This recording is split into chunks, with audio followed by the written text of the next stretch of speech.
Greetings, everyone.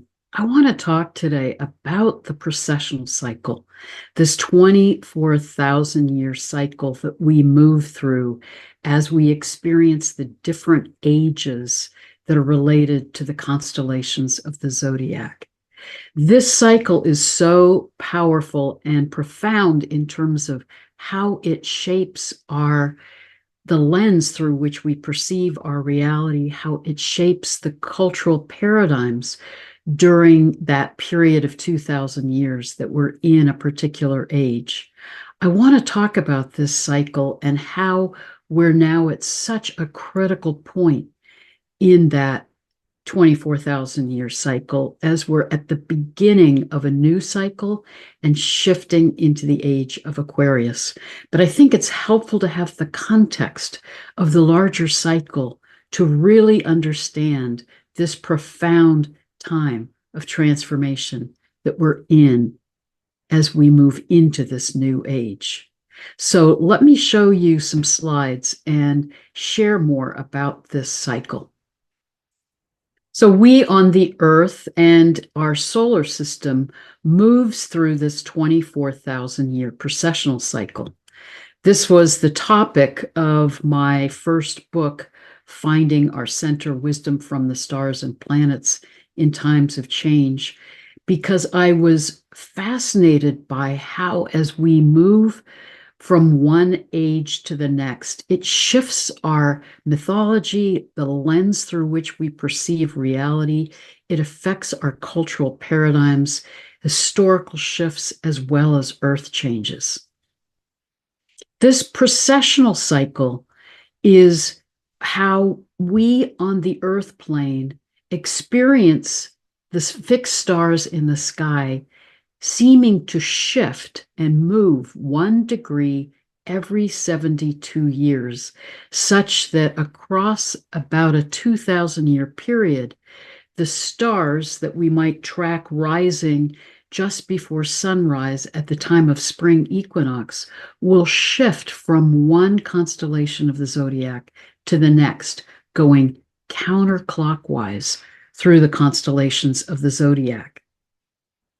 We're then a part of a much larger cycle, a 225 million year cycle, where our solar system revolves around the Galactic Center. So it's really important to realize that we live in these cycles that chart our movement through time and our evolution of human consciousness. We don't live in linear time. We live in cyclical time. The precessional cycle is not only marked by monitoring the stars that shift, for example, just before sunrise at spring equinox here in the northern hemisphere, the autumn equinox in the southern hemisphere, but you can also see how with precession, the path of our pole star here in the northern hemisphere will shift over time. Currently, Polaris is our North Star, but 13,000 years ago, it was Vega that was the pole star. So that too shifts as a part of this 24,000-year cycle. The 24,000 years precessional cycle is known as the Great Year, and it's also charted in the Hindu Yuga cycle, which saw this 24,000-year cycle as consisting of 12,000 years of an ascending cycle, 12,000 years of a descending cycle, such that we would move through these different levels of our human consciousness.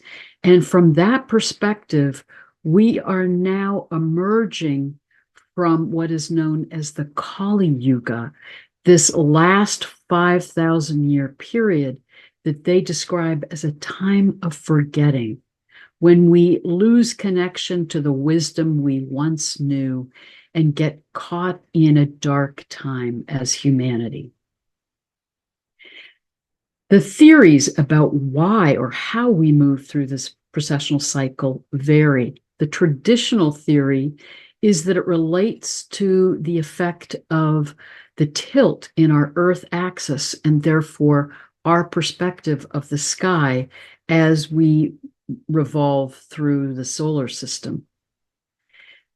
The theory that I find much more compelling is Walter Cruttenden's work and his research that would indicate that our precessional cycle is because we, like 80% of the stars in our galaxy, are a part of a binary star system.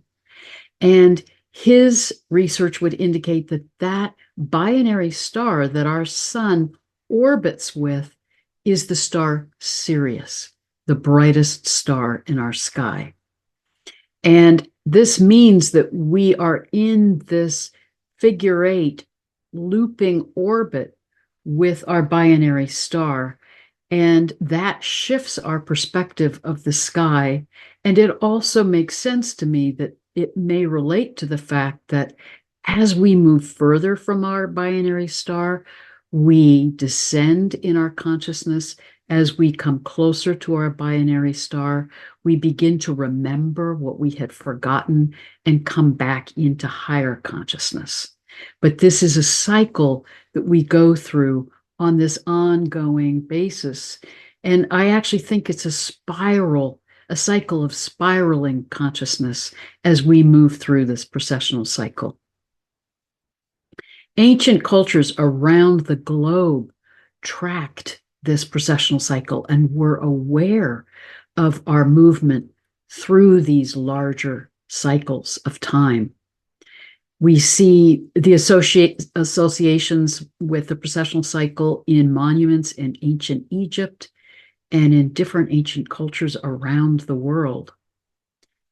It's also significant that so many of these ancient cultures were very tuned in to how to build their sacred sites to be in alignment with the stars and in alignment with the earth energies, locating their monuments on crucial energy ley lines and over water for the energies that would be activated by these alignments with earth energies and sky energies.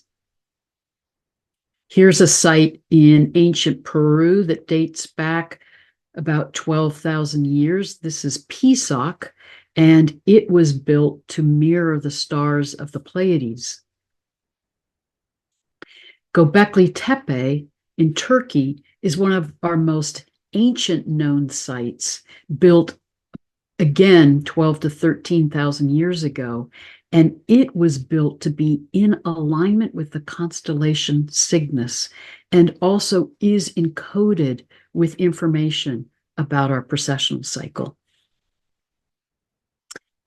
In ancient cultures, and particularly in ancient Egypt, dating back 10 to 12,000 years ago, there was this understanding of Ma'at, seen as a goddess, but for the ancient Egyptians, the deities were actually known as the Neteru, which meant the principles or the archetypal energies that move through the cosmos. And one of these was Ma'at, which is the principle of the importance of living in right balance, right harmony, right relationship with all of life.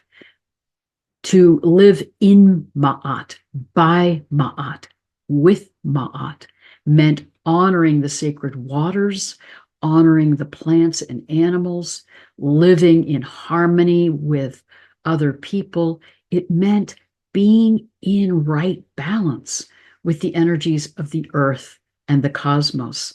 So in those ancient advanced cultures dating back 12, 13,000 years, they honored that interweaving of spiritual reality and physical reality, and how that understanding of spirituality is within us and all around us. And we're meant to live in right alignment with those energies of the earth and sky and of the spirit within us. Another Neteru or deity in ancient Egypt was Nut, the goddess of the sky, which was their view of the Milky Way that would stretch over the earth. And Nut was seen as this great sky goddess who would swallow the sun at the time of sunset and then give birth to the sun at the time of sunrise. As part of that Milky Way, we have the dark rift that we see here from the Earth that is our perspective of the Galactic Center, our source, the source of our galaxy. And Cygnus, the constellation of the swan or bird in most ancient cultures, was very close to the Galactic Center. And for the ancient Egyptians, the constellation Cygnus was symbolic of the womb of Nut, of the great goddess, that place that gives birth to all that is and to where we return, where our souls return at the time of death. And for the ancient Egyptians, this constellation was the kite hawk. How do we know when a precessional cycle begins and ends?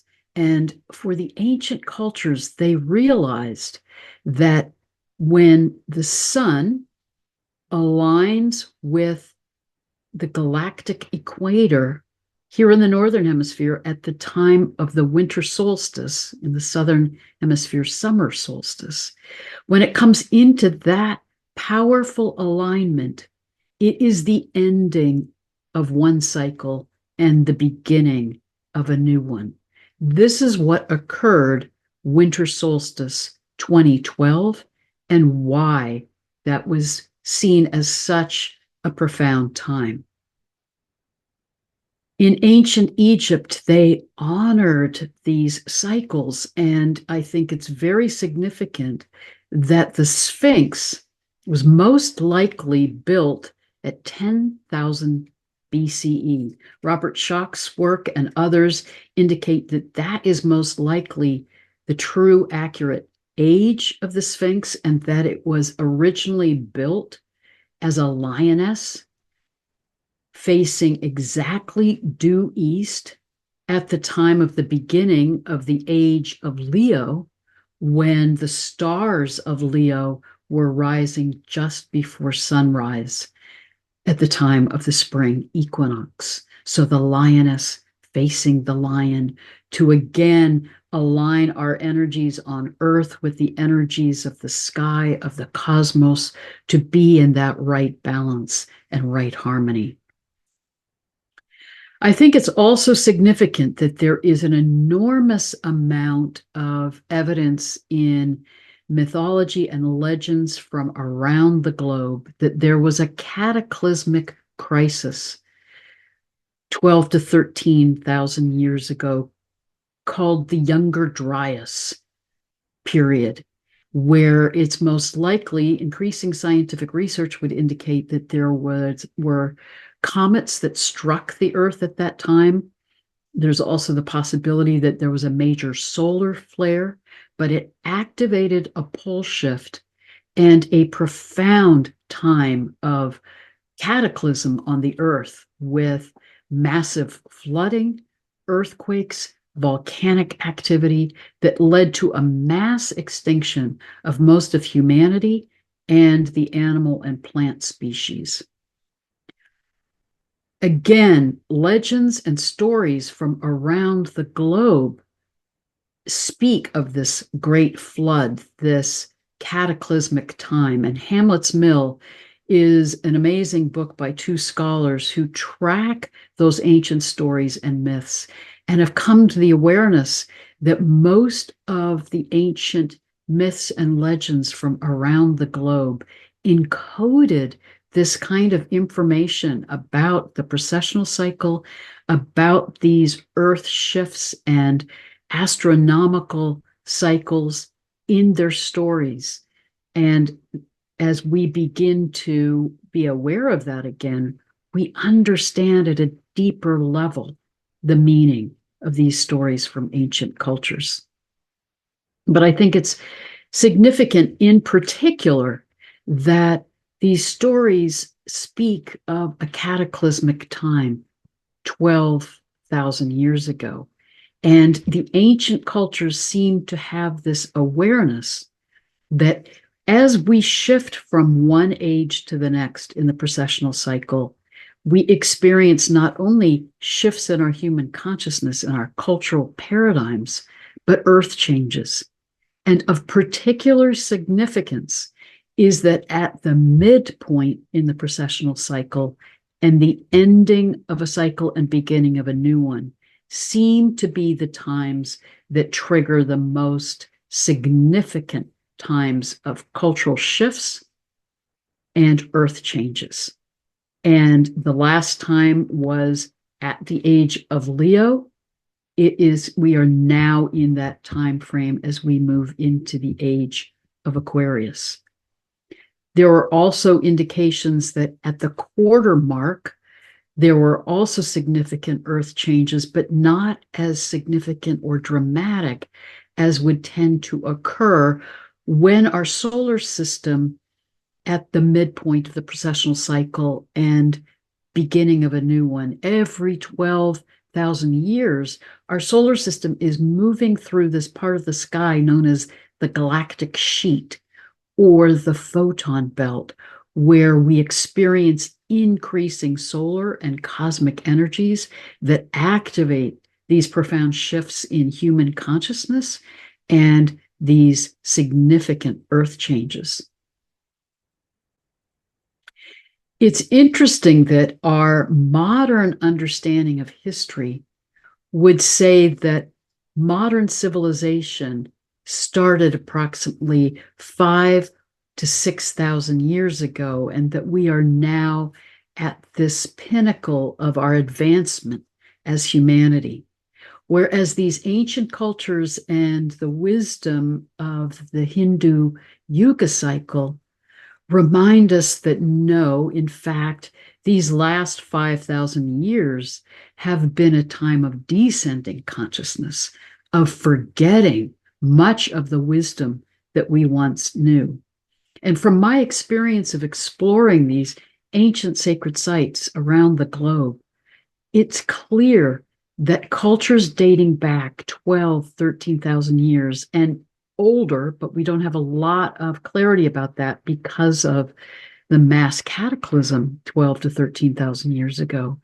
But the evidence that we do have of those advanced cultures 12,000 years ago was that they had technologies, they had spiritual wisdom and understanding, a sophisticated understanding of mathematics, astronomy, of cosmology beyond our understanding. And we again are in a time now where we're shifting out of the age of the Kali Yuga into a time of remembering, and some of that wisdom, some of that advanced technology is beginning to come back into our consciousness as we remember and reclaim and reconnect with that wisdom from the past. But looking at this period of quote unquote modern civilization, we're really looking at the period starting in the age of Taurus, when the stars of Taurus were rising before sunrise at the time of spring equinox here in the northern hemisphere. The time frame of the age of Taurus was approximately 4,000 BCE to 2,000 BCE. And what's significant is, as I was saying before, each age tends to affect our cultural paradigms. The ancient Egyptians had this understanding that when stars are on the horizon, as these constellations are at the time of spring equinox, when we're in the shifting of the ages, the stars that are on the horizon incarnate and move among us. So in the age of Taurus, which is ruled by the planet Venus, there was an incredible honoring of the sacred feminine, Venus was a primary deity in many of the ancient cultures at that time. We see, for example, in ancient Sumer, one of our oldest known written myths, the myth of Inanna, is about the deity Inanna, who is Venus, and the myth is an incredible description of the Venus cycle. But the story of Inanna also is encoded with and describing the period of the age of Taurus and some of the shifting that was happening at the end of that time as we were moving into the age of Aries. But the age of Taurus itself was very much about honoring the sacredness of the earth, the sacredness of all of life, that energy of the sacred feminine. The culture at that time was more right brain dominant. There was a valuing of art and creativity. And the archaeologist Maria Gimbutas, who explored and researched old Europe in this age of Taurus and cultures in the Mediterranean area, realized that there were no signs of war during that time. The earliest evidence that we have of war starts towards the end of the age of Taurus as we're moving towards the age of Aries. And interestingly enough, each age is really influenced by the stars of that constellation of the zodiac. But the second half of the 2,000-year period, the sub-age, is influenced by the constellation opposite the one that is signifying the age that we're in. So the second half of the age of Taurus is influenced by the constellation Scorpius, the energy of Scorpio, the time of transformation, the time of facing our issues around death, around transformation. And it's as we move into the second half of the age of Taurus that, again, this is the time where the quarter cycle of the precessional cycle, when there was also some comet activity and some flooding, particularly in the Mediterranean region, it triggered fear of death. It triggered fear of these cosmic comets coming from the sky, and led to these nomadic cultures that were honoring the sky gods and came in and invaded the goddess honoring cultures in the Mediterranean region, in old Europe, and began this energy of conquest and war. But I think it's interesting that it's arising out of a fear of these energies from the sky, a fear of death.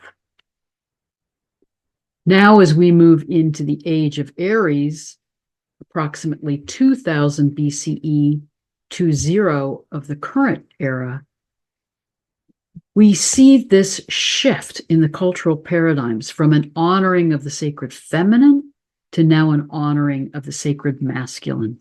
Remember that the planetary ruler of Aries is Mars. This was the age in which we were really exploring our experience of humanity as what it means to be on the hero's journey. What does it mean to experience our sense of separation and individuation, and to shift from more right brain ways of knowing to more left brain ways of thinking, and our capacity to analyze what's around us and experience our sense of separation from each other, from the earth, from the cosmos. And it's significant during the age of Aries that as we see the ancient Greek culture and then ancient Rome, there was this increasing idealization of war, of conquest, of power over, of that expression of the energy of Mars.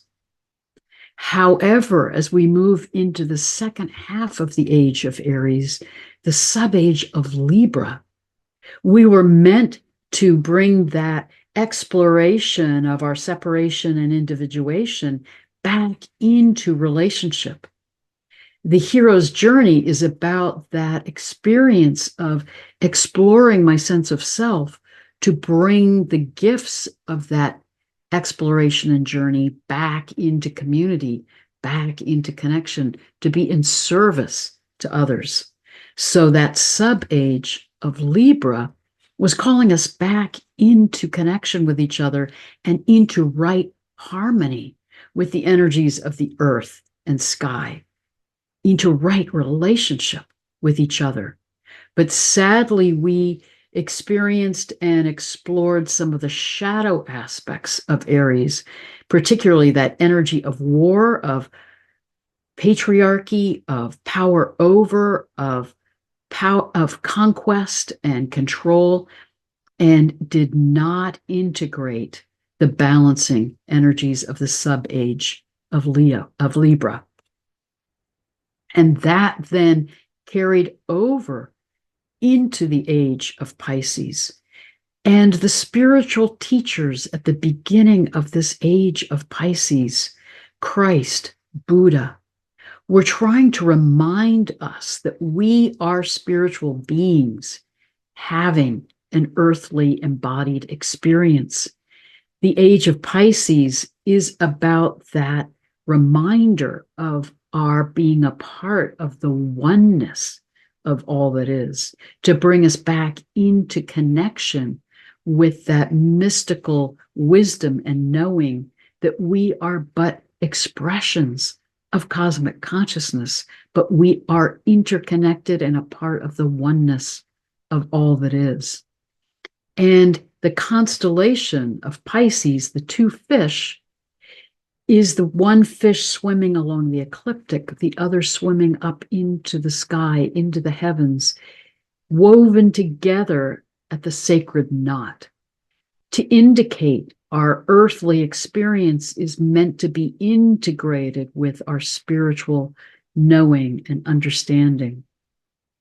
And those early mystical teachings that are at the root of all religious traditions were trying to remind us how to remember that wisdom that is within us and all around us, to come back into that understanding of our oneness with all that is. But sadly, because that shadow aspect of the age of Aries, the paradigm of patriarchy and power over, moved into the age of Pisces, soon into the age of Pisces that began about 0 current era to 2000 in our current era. The mystical teachings became institutionalized to become these religions that maintained that power over dynamic. We're now transitioning from the age of Pisces into the age of Aquarius. And remember, these transitions are a few 100-year period. So we experience that ending of one paradigm and movement into a new paradigm, a new age. We are now moving into the age of Aquarius, symbolized by the water bearer, who is pouring the urn of water to the earth.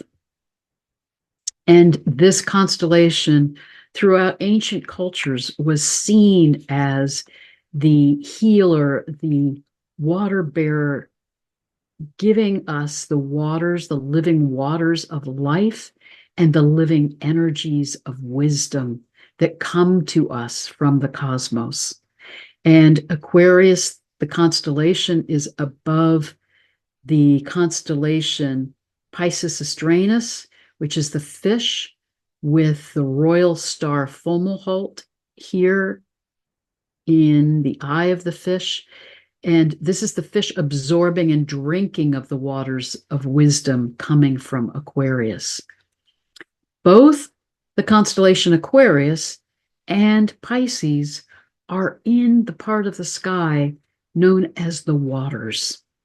This is a dimmer part of the sky, that royal star of the south, Fomalhaut, is the brightest star in that section of the sky. But this was seen as the waters, the heavenly waters that are the source of all of life and that nurture and sustain us here on the earth.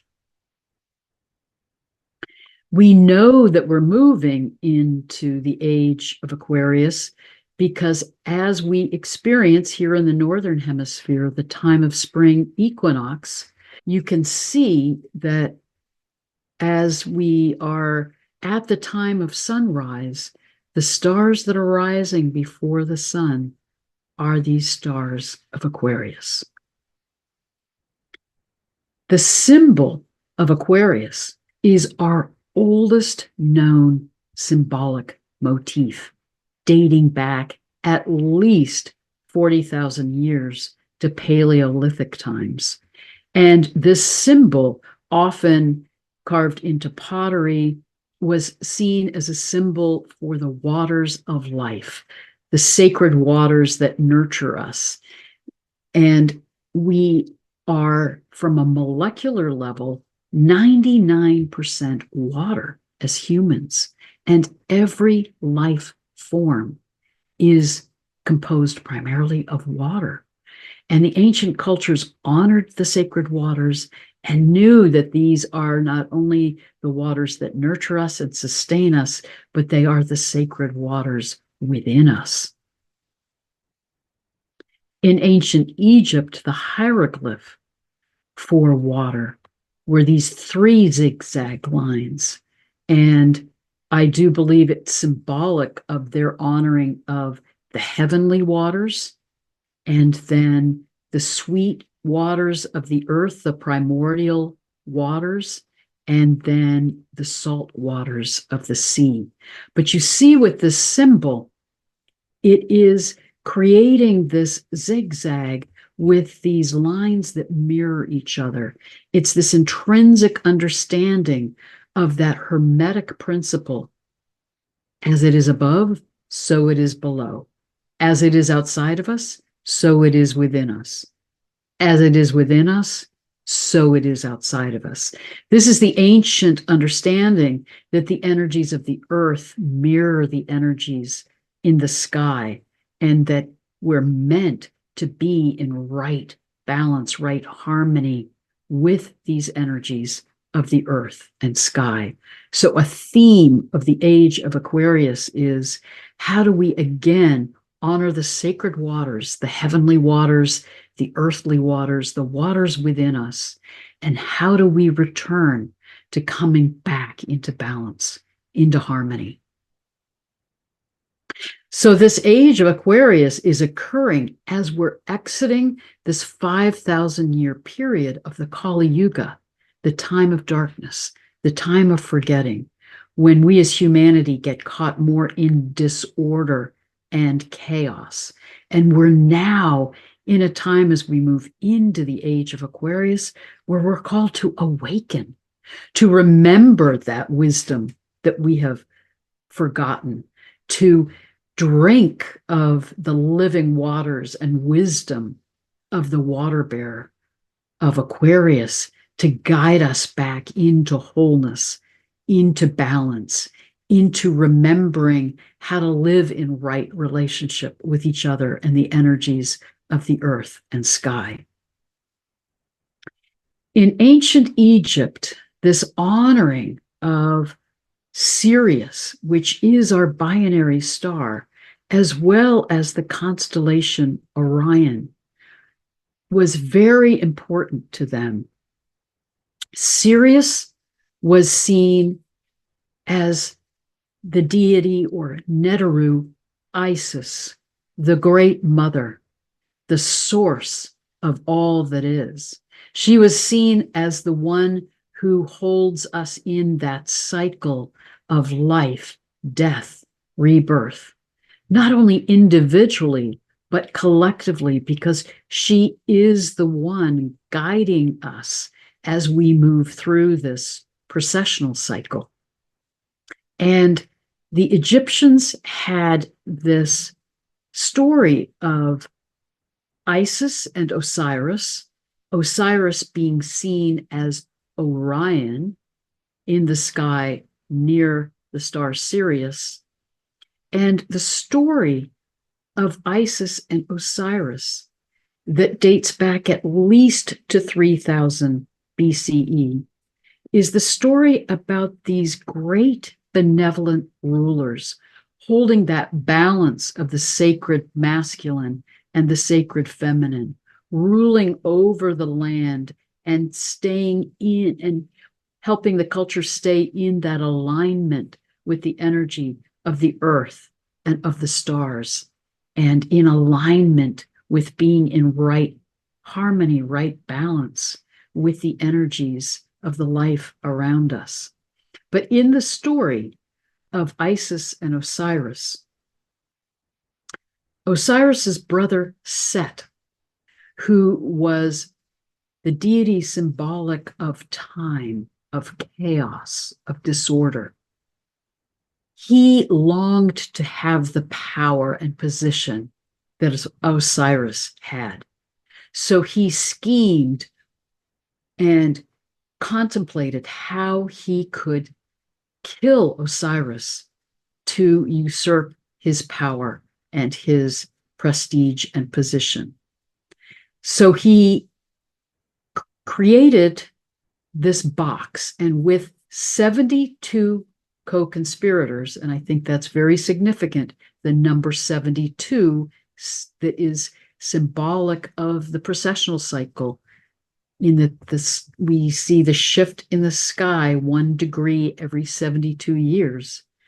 So Set designed this box, trapped Osiris in it, sent him down the river to his death.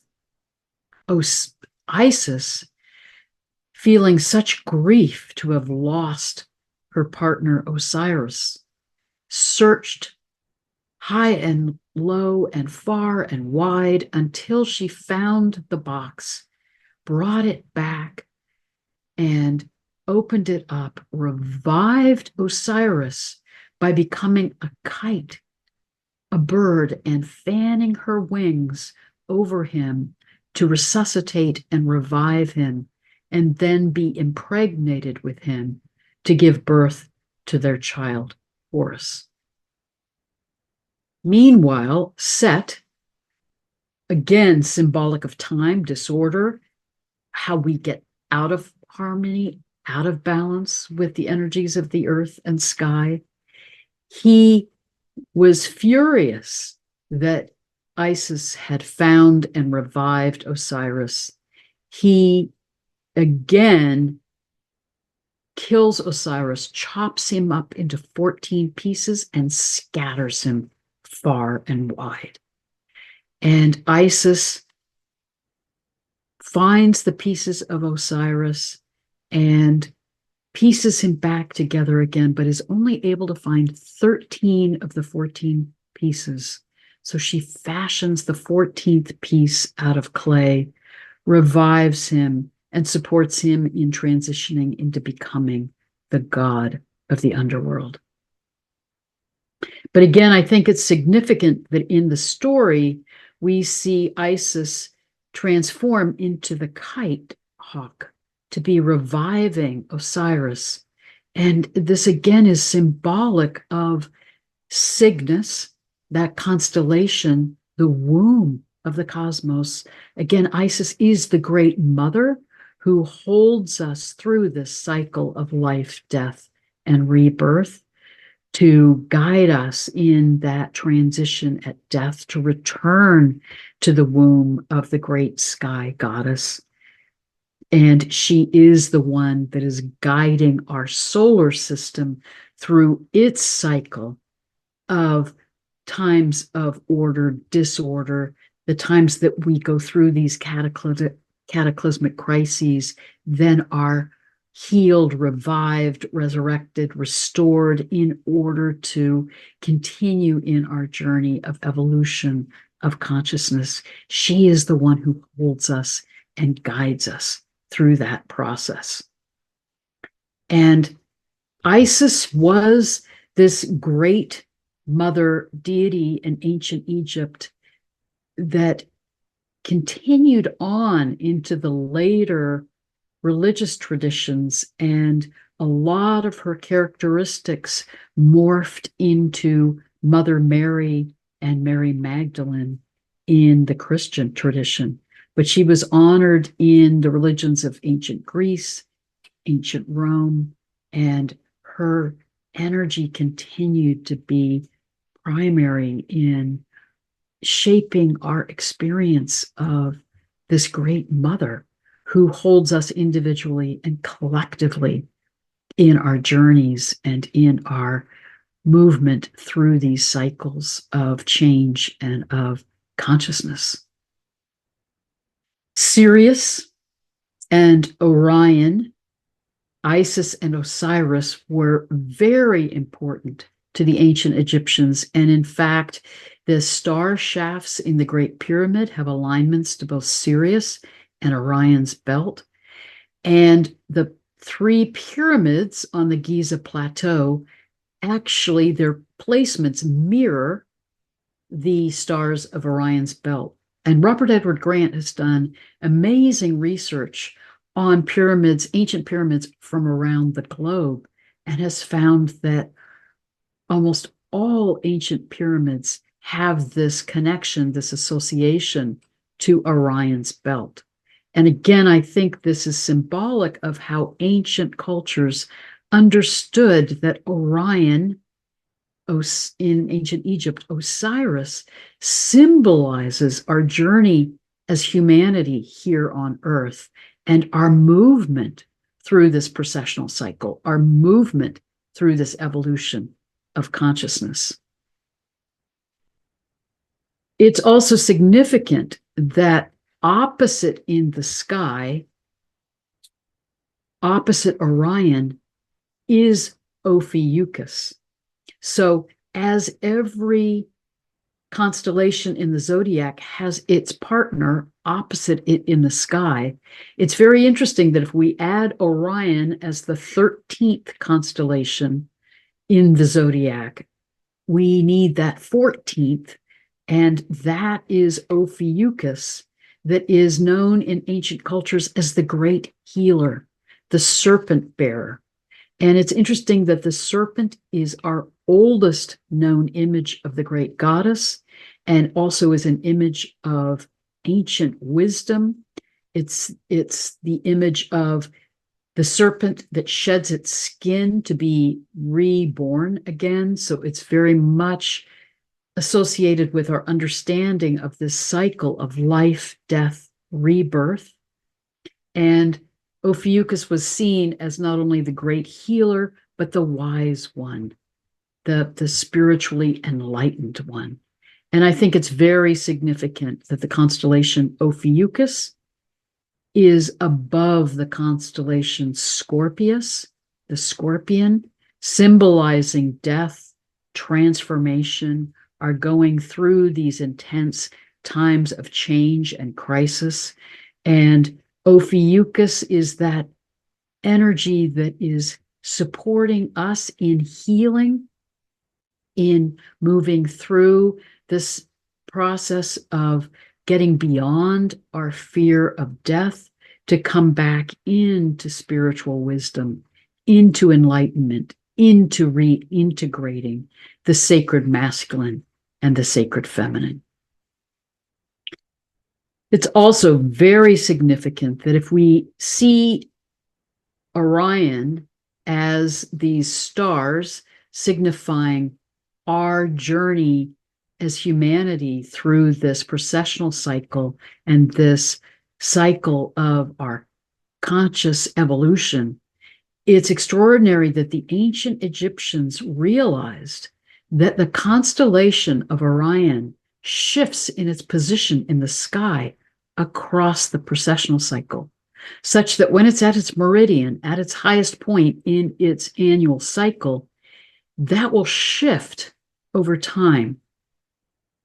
At the time of the building of the Great Pyramid and the Sphinx, 12 to 13,000 years ago, Orion was at its lowest point in the sky, close to the horizon. Now, Orion is at its highest point in the cycle and is symbolizing for us now, as we move into the age of Aquarius, this is the time of ascension. This is the time when we can rise in our consciousness, when we can awaken and heal and come back into this higher consciousness to move into these radically new paradigms and new ways of being.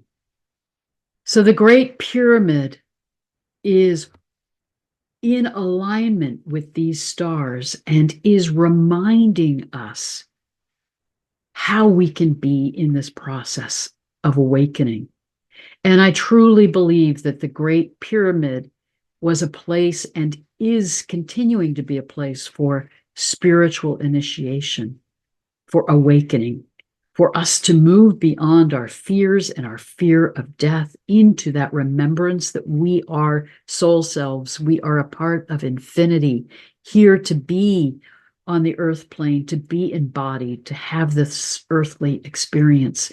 But when we remember who we truly are, then we can awaken and move into this higher consciousness.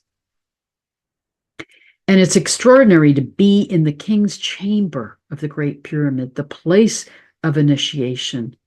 And it's an extraordinary sound chamber that if you chant or tone, it reverberates with this incredible energy. And that's particularly true here in the sarcophagus, which was the place where you would lie to be in this spiritual initiation, to move beyond the fear of death into reconnecting with your soul self, with the energies of the cosmos.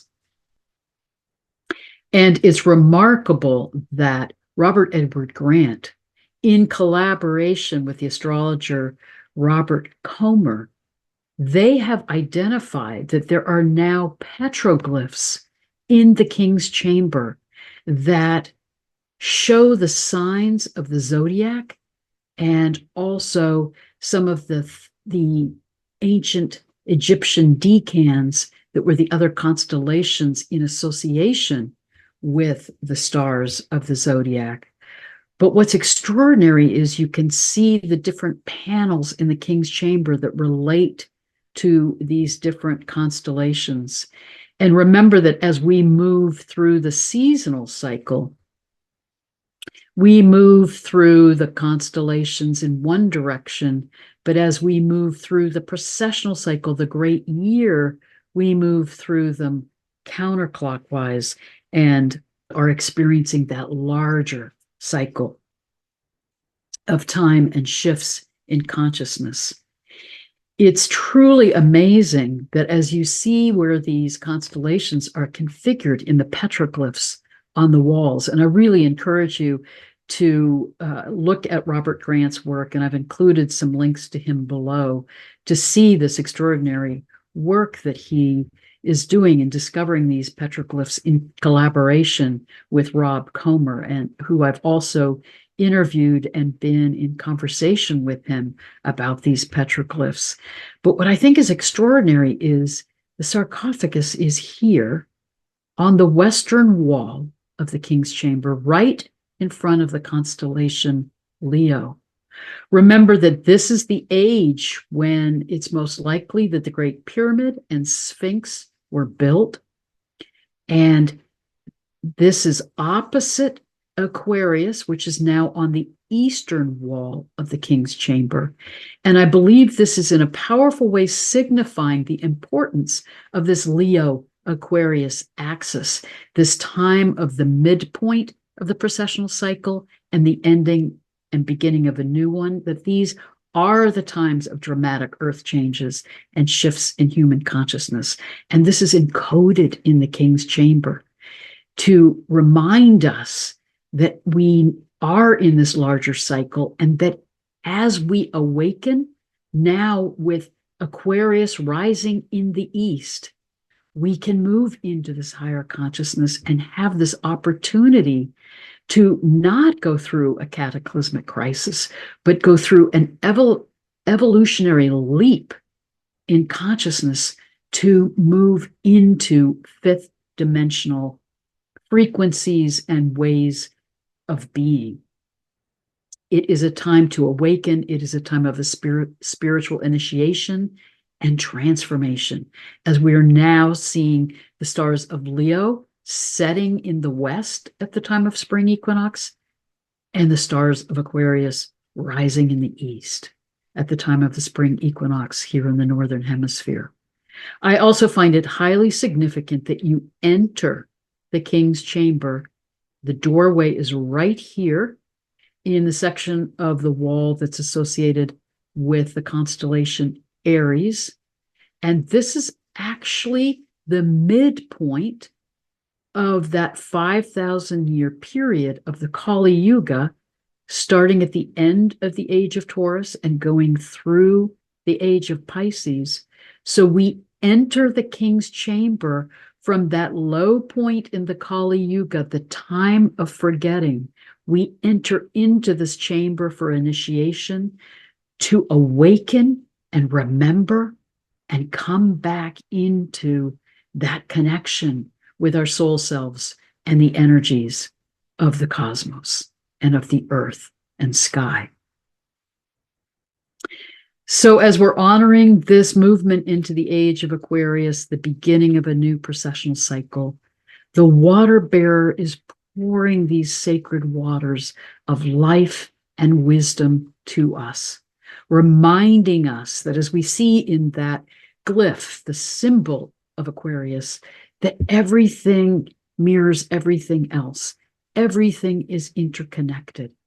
As we allow ourselves to awaken, we can come back into that understanding that we are a part of this sea of cosmic consciousness.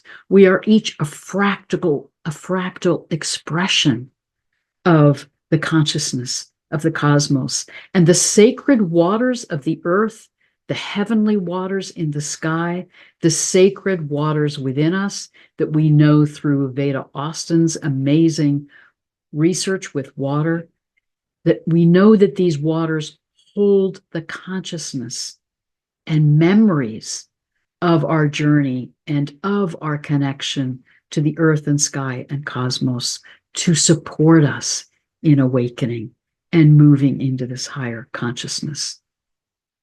So let us honor this larger precessional cycle that we've been in, and how profound it is that we're leaving that 5,000 years of disorder, disconnection, where we end up feeling separate from the energies of the earth and cosmos and end up in conflict and divisiveness with each other. We're exiting that patriarchal period, that time of disorder, of power over, of conflict, of war.